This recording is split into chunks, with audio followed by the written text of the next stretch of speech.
गांव में मोहन नाम का किसान रहता था। उसके घर में उसकी बूढ़ी माँ, पत्नी, उसका बेटा और बहू गौरी रहते थे। गौरी गरीब घर की लड़की थी। मायके से दहेज न लाने के कारण सास हमेशा उसे ताने देती। हर सुबह गौरी जल्दी उठकर पानी भरती, चूल्हा जलाती और खेत में भी काम करती, लेकिन फिर भी सास चीख कर कहती, इतना आलस, बहू तू तो घर उजाड़ने आई है। गौरी के दिल पर हर ताना तीर की तरह लगता, लेकिन वह जवाब न देती, बस मन ही मन भगवान से प्रार्थना करती, हे प्रभु, मुझे हिम्मत देना। एक दिन घर में पैसे की बहुत तंगी हो गई। मोहन की खेती सूख गई थी, खाने तक के लाले पड़ गए। तब सास ने गुस्से में कहा, ये सब तेरे अपशकुन का नतीजा है। बहू, तू मायके से कुछ लाई नहीं और अब घर बर्बाद कर दिया।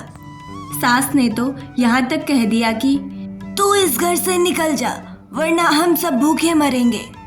गौरी रो पड़ी, लेकिन बाहर नहीं निकली। उसने ठान लिया कि घर बचाएगी। गौरी ने गांव की औरतों को इकट्ठा किया और सब मिलकर अचार, पापड़ और सब्जी बेचने लगी। धीरे धीरे घर में पैसों की आमदनी होने लगी। एक दिन गांव के मेले में गौरी ने अपनी बनाई चीज़ें बेची और अच्छा पैसा कमाया। पूरे गांव ने उसकी तारीफ की, लेकिन सास अब भी जिद पर थी।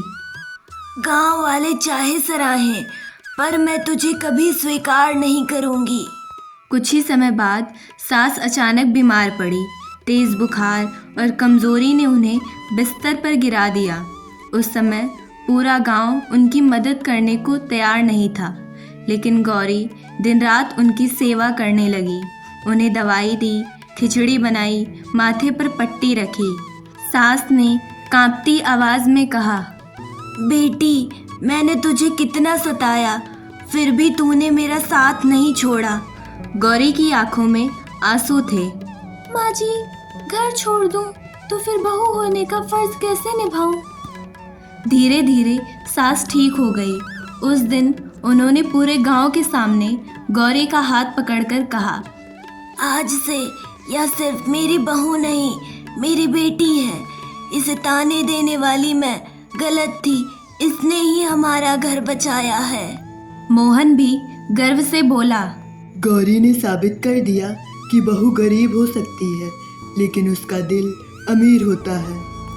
यह कहानी हमें सिखाती है कि प्यार और हिम्मत से सबसे कठोर दिल भी पिघल जाते हैं। औरत का असली मान उसकी मेहनत और त्याग से होता है, ना कि दहेज या धन दौलत।